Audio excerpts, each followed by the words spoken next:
En 1943, les Soviétiques avaient appris le chemin le plus direct vers la victoire à Stalingrad. Encercler les Allemands dans un étau, puis serrer jusqu'à ce que le dernier homme tombe ou se rende. Mais cette formule s'effondra soudainement sur la presqu'île de Taman. Ici, la terre elle-même les trahissait. Un étroit marécage, une langue de boue coincée entre la mer d'Azov et la mer Noire. Un goulot d'étranglement. Il n'y avait rien à contourner, rien à encercler. Les Allemands l'avaient scellé derrière un mur de bunkers, de barbelés et de champs de mines si denses qu'on aurait pu les labourer comme des terres agricoles. Au centre se dressait la Maison Rouge, une dalle de béton déchiquetée enterrée dans les ruines brisées de Novorossiysk, fusionnée à la ville comme une tumeur à l'os. Une forteresse conçue pour saigner les hommes à blanc. Hitler était confiant qu'elle pouvait tenir 1 an. Staline donna à ses soldats 30 jours. Pas de retraite, pas d'excuses. Chassez les Allemands ou soyez enterrés à leur côté. Début 1943, l'offensive soviétique avait déferlé sur 400 km de territoire tenu par les Allemands, libérant la région du Kouban mètre par mètre. Puis elle heurta la ligne bleue et s'arrêta net. Le général Erwin Janek avait transformé la presqu'île de Taman en forteresse. Sur la 17e armée, forte de 400 000 hommes, se trouvait derrière des défenses qui éclipsaient le mur de l'Atlantique. 2860 canons, plus de 100 chars, 300 avions. Mais le vrai génie résidait dans la conception. La ligne bleue s'étendait de la mer d'Azov le long de la rivière Kouban. Les Allemands avaient construit un énorme remblai de terre sur la rive occidentale, transformant la rivière en fossé. Derrière, des marécages et des terres inondées qui avaleraient des divisions entières. L'approche nord était pire. D'étroits chenaux entre les marais où une seule mitrailleuse pouvait clouer un régiment pendant des semaines. Le secteur central offrait 20 mètres de terrain sec pour les chars soviétiques. Les Allemands y avaient construit 2 labyrinthes de bunkers en béton, reliés par des tranchées, séparés par les champs de mines les plus denses du front de l'Est. Dans les montagnes du sud, près de Novorossiysk, des quartiers entiers devinrent des forteresses. Des sous-sols reliés par des tunnels renforcés de béton. Les rues étaient des barricadées avec des gravats et des mines. Derrière la ligne bleue, d'autres positions défensives attendaient. La ligne de Bucarest, la ligne de Berlin, Munich, Stuttgart, Ulm. Les Allemands avaient même construit quelque chose appelé la petite ligne gothique, allant de Temriuk à la mer Noire. Hitler l'appelait la forteresse de Taman, un de ses derniers espoirs. Si son offensive du Nord réussissait, ses forces se précipitèrent vers l'avant pour s'emparer des champs pétrolifères. Mais les choses n'allaient pas très bien pour la Wehrmacht. Depuis le 4 février, une petite tête de pont soviétique s'accrochait à la vie à Novorossiysk. Dans l'armée rouge, ils l'appelaient la Petite Terre. 7 mois d'attaques allemandes constantes ne les avaient pas délogés. Le colonel général Ivan Petrov avait bien l'intention de frapper Novorossiysk, là où la flotte de la mer Noire pouvait fournir des tirs d'artillerie navale. Percer-la, enrouler le flanc allemand. Parmi ces forces se trouvait le 46e régiment de bombardement de nuit de la Garde. Les Allemands avaient un autre nom pour elle, Nachthexen, les sorcières de la nuit. 200 canons soviétiques ouvrirent le feu simultanément dans la nuit du 10 septembre 1943. Puis vinrent les jeunes femmes du 46e régiment de bombardement de nuit de la Garde, grimpant à 1200 mètres dans leur biplan Po 2. C'étaient de vieux avions d'entraînement en contreplaqué et toiles convertis en bombardiers. Au signal, elles coupèrent leur moteur. Dans un silence inquiétant, elles planèrent dans l'obscurité. Pour les Allemands, en bas, c'était une expérience obsédante. Un sifflement sinistre suivi de feu et de destruction. Les premières bombes tombèrent sur les dépôts de munitions près du port. Puis, l'usine de ciment d'Octobre explosa. Les projecteurs allemands lacérèrent l'obscurité, chassant la source. Quand ils trouvèrent les biplans lents, la DCA ouvrit le feu. C'est alors que les chasseurs de nuit allemands frappèrent. 4 Po 2 prirent feu instantanément, spiralant vers le bas comme des étoiles filantes. 8 jeunes femmes, la plupart à peine dans la vingtaine, brûlèrent, piégées dans leur cockpit. Les survivantes continuèrent, larguant leurs bombes restantes avant de boiter de retour à la base. Derrière elles vint le reste de la 4e armée aérienne, 150 avions au total, transformant le ciel nocturne au-dessus de Novorossiysk en tempête de feu. Après 7 mois de préparation, l'assaut sur la ligne bleue avait commencé. Les vedettes torpilleurs soviétiques fendirent l'obscurité dans le port de Novorossiysk. Elles ne se préoccupèrent pas des navires. Elles tirèrent leurs torpilles directement dans les jetées et les positions allemandes sur les quais. Les suivants vinrent des canonnières bourrées de troupes d'assaut. 3 bataillons d'infanterie navale soviétique et de troupes du NKVD touchèrent les docks sous un feu nourri. À 3h15 du matin, les principales forces terrestres bougèrent. Le groupe occidental explosa de la tête de pont de Miskako, cette petite terre obstinée qui avait survécu à 7 mois d'attaque allemande. Le groupe oriental poussa à travers les montagnes au nord de la ville. Les 2 groupes coururent droit dans un mur d'acier allemand. Les renforts affluèrent dans les zones contestées. En quelques heures, 2 des 3 groupes d'assaut soviétiques, les bataillons d'infanterie navale et du NKVD, furent déchiquetés. Seul le 1339e régiment de fusiliers réussit à s'accrocher à quelques blocs près du port. À la tombée de la nuit, le 1339e était encerclé et se vidait de son sang. Le 1337e régiment de fusiliers tenta de se frayer un chemin jusqu'à eux, mais les mitrailleuses allemandes couvraient chaque approche. La force de secours dut se battre pour chaque mètre, mais à l'aube, ils avaient rejoint ce qui restait du 1339e. Puis enfin, une percée. Aux premières lueurs du 11 septembre, le groupe oriental, maintenant renforcé avec des chars, s'écrasa dans l'usine de ciment d'Octobre. La ligne allemande se fissura. Les blindés soviétiques déferlèrent, courant pour rejoindre les régiments de fusiliers combattant dans la ville. Pour la première fois en 7 mois, la ligne bleue avait été percée.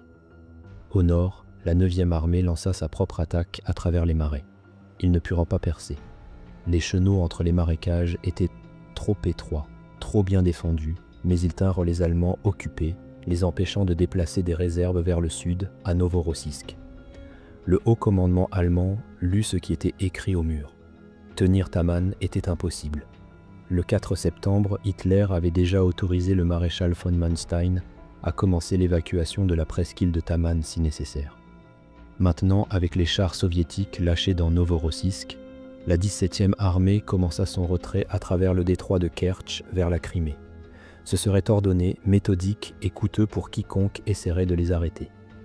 Les Allemands avaient transformé un complexe d'appartements de banlieue en forteresse qui dévora les soldats soviétiques par centaines. On l'appelait la Maison Rouge. Les premières vagues d'assaut furent prises à découvert, des mitrailleuses tirant de chaque fenêtre, chaque embrasure de porte. Quand les servants d'artillerie soviétiques essayèrent de faire rouler leur artillerie en position de tir direct, les tireurs d'élite allemands les abattirent avant qu'ils puissent tirer un coup. Les chars soviétiques et les canons automoteurs avancèrent. Méthodiquement, ils commencèrent à démolir la Maison Rouge, un mur, un étage à la fois. La poussière de béton se mélangea à la fumée alors que les obus de 76 mm percèrent le bâtiment. Mais les Allemands avaient construit profond. Ils continuèrent à tirer depuis le sous-sol, depuis les tunnels reliant les ruines. Finalement, les sapeurs de combat soviétiques rampèrent vers l'avant avec des charges explosives. Sous le feu de couverture des chars, ils atteignirent les fondations du bâtiment. Les charges explosèrent comme un tonnerre souterrain. La Maison Rouge s'effondra sur elle-même, enterrant les défenseurs. Mais l'élan n'était pas partagé par toutes les unités soviétiques. Le 14 septembre, la 56e armée lança son assaut sur le secteur central, droit dans les dents d'une des parties les plus fortifiées de la ligne bleue. Les chars soviétiques roulèrent vers l'avant, sous un feu direct meurtrier des 88 Allemands. Ils atteignirent le bord des champs de mines et s'arrêtèrent. Les sapeurs se précipitèrent vers l'avant pour dégager des passages. Ils réussirent à exploser des brèches dans le champ de mines, mais au moment où les premiers chars poussèrent à travers, les canons anti-chars allemands les prirent pour cible. Chaque char qui sortit du couloir dégagé explosa en flammes. L'infanterie, coupée du soutien de ses blindés, se terra. L'attaque s'effondra. Le 15 septembre apporta plus de chance. Les soviétiques jetèrent tout dans un assaut renouvelé. Cette fois, les chars percèrent les tranchées allemandes avancées. Au sud, la 18e armée captura la montagne Sugarhead, ouvrant à coups d'explosifs les approches de Novorossiysk elle-même. La 4e division de montagne allemande, menacée d'encerclement, commença à se retirer. La ligne bleue s'effritait. À la tombée de la nuit le 16 septembre, les soldats soviétiques et les marines de la flotte de la mer Noire hissèrent le drapeau rouge sur Novorossiysk. La ville portuaire était libre après 7 mois d'occupation. Au nord, la 9e armée menait un autre type de guerre. Enfoncés jusqu'à la poitrine dans les marais puants, les soldats soviétiques avançaient péniblement en utilisant des chambres à air gonflé pour rester à flot. Ils poursuivaient l'armée allemande en fuite. Mais ni eux ni le terrain ne rendaient la tâche facile. Ceux qui avaient de la chance avaient des bateaux à fond plat, mais la plupart pataugeaient dans la boue à pied. L'infanterie de montagne roumaine et la cavalerie démontée avaient transformé chaque morceau de terrain sec en piège. Comme un effet domino répété, les Allemands reculaient vers leur prochaine position préparée, tout en faisant payer aux Soviétiques chaque mètre. La course était lancée. Les chars soviétiques de la 18e armée percèrent jusqu'à Anapa le 20 septembre, atteignant la côte de la mer Noire. Après une journée de plus de combats de rue, le port était à eux. Mais de l'autre côté du détroit de Kertch, les navires d'évacuation allemands travaillaient jour et nuit. Les Soviétiques essayèrent tout. La flotte de la mer Noire débarqua de petites parties d'assaut entre les lagunes et les marais, essayant de couper les routes côtières étroites. Chaque débarquement rencontra une résistance féroce. Les Allemands ne pouvaient pas se permettre de perdre ces routes. Dans la nuit du 25 septembre, les Soviétiques jouèrent leur plus grosse carte. 8500 hommes débarquèrent près du lac Salé, atterrissant sur la presqu'île par derrière dans un effort pour écraser l'évacuation allemande. Leur objectif était la ville de Taman. S'ils pouvaient la prendre, ils claqueraient à la porte sur la route d'évasion allemande. Pendant 2 jours, la force de débarquement se battit à travers les arrière-gardes allemandes, soutenue par tous les avions que la flotte de la mer Noire pouvait rassembler. Pendant ce temps, la 9e armée pataugeait dans l'enfer. Les soldats soviétiques pressaient vers l'avant, dans de petits bateaux et avec des chambres à air, exactement comme ils l'avaient fait à la porte des Loups.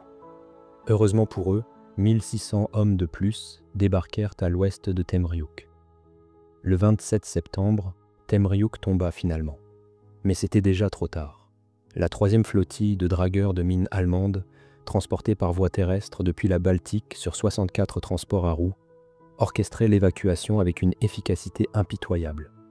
Chaque nuit, les navires naviguaient d'avant en arrière à travers le détroit. Hommes, véhicules, chevaux, approvisionnement, tout ce qui pouvait être sauvé fut sauvé. Les chiffres étaient stupéfiants. 255 000 soldats de l'Axe évacués, 21 000 véhicules, 1800 canons, 74 000 chevaux. Même alors que l'artillerie soviétique trouvait la portée et que les avions bombardèrent les ports, les Allemands continuaient à charger.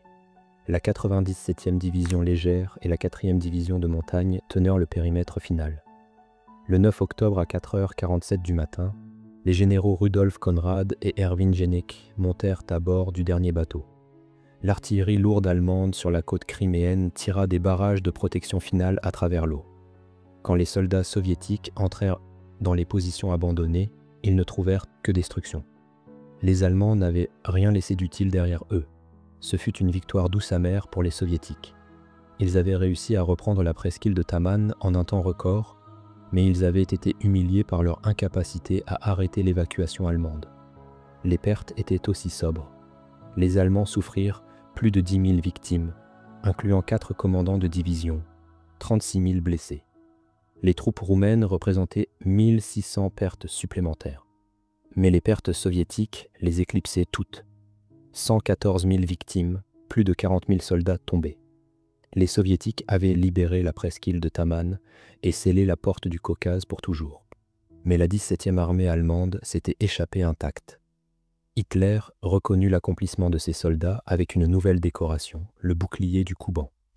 Dans les positions allemandes abandonnées, les soldats soviétiques trouvèrent un panneau qui rendit leur victoire encore plus amère. Ici, les croix de fer poussent.